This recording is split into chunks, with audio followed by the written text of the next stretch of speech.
Valeria was young, and as the young do, it sought to spread its seed. Its first daughter was Volantis, an outpost on the mighty Rhine River at the frontier of the Empire. There the Dragon Lords raised the famous Black Walls, seamless fused dragonstone 200 feet tall, and so thick that 6 four-horse chariots can race along the battlements side by side, as they do each year to celebrate the founding of the city. To this day, only those who can trace their ancestry back to old Valyria are allowed to dwell within the Black Walls.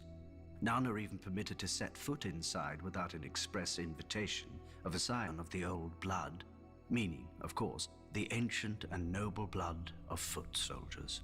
For the city's first 100 years, its only inhabitants were its garrison. But where soldiers go, vice follows. Taverns and brothels began to sprout up outside the Black Walls, and merchant ships began to call as well, bearing the favored trade of the summer sea, slaves. The East Bank filled with homes, shops, and society, and so the taverns and brothels moved to the West Bank, where foreigners, sellswords, and pirates erected their own shadow city of fornication, drunkenness, and murder. In time, the West Bank became such a cesspit of crime and depravity that the Volantines had no choice but to send their slave soldiers across the Rhine to restore order and some semblance of decency. Like all such missions, they succeeded, they left, then they failed.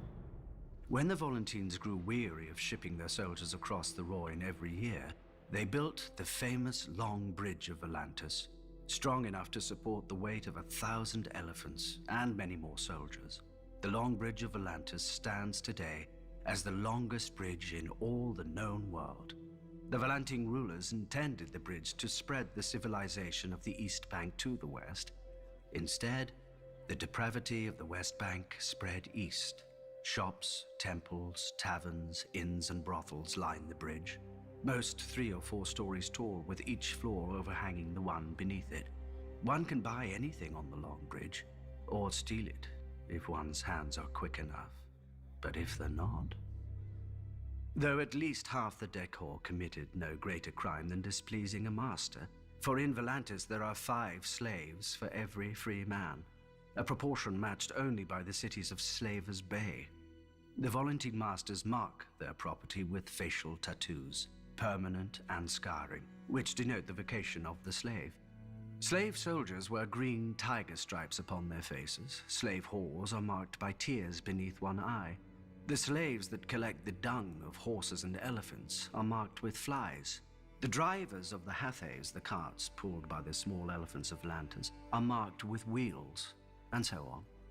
A master may give his slave freedom, but no man can give a new face. Is it any wonder, then, that the slaves and freed men have turned in such great numbers to the priests who preach of a cleansing fire? The temple of the Lord of Light in Volantis is said to be the greatest in all the world, larger even than the great sept of Baelor. All who serve within this mighty temple are slaves, bought as children and trained to become priests, temple prostitutes, or warriors. And one could argue its adherents outside the temple are slaves as well, in mind if not in body. Magic frees nobody except its practitioner to do what he will with those who can't, just as the Black Walls free the old blood to see what they will. Without those, they don't. But one must wonder how much longer such freedoms will endure, when across Essos, one hears the sound of chains breaking, of slaves rising, of dragons roaring. Volantis may call itself the first daughter of Valyria, but it is not the last.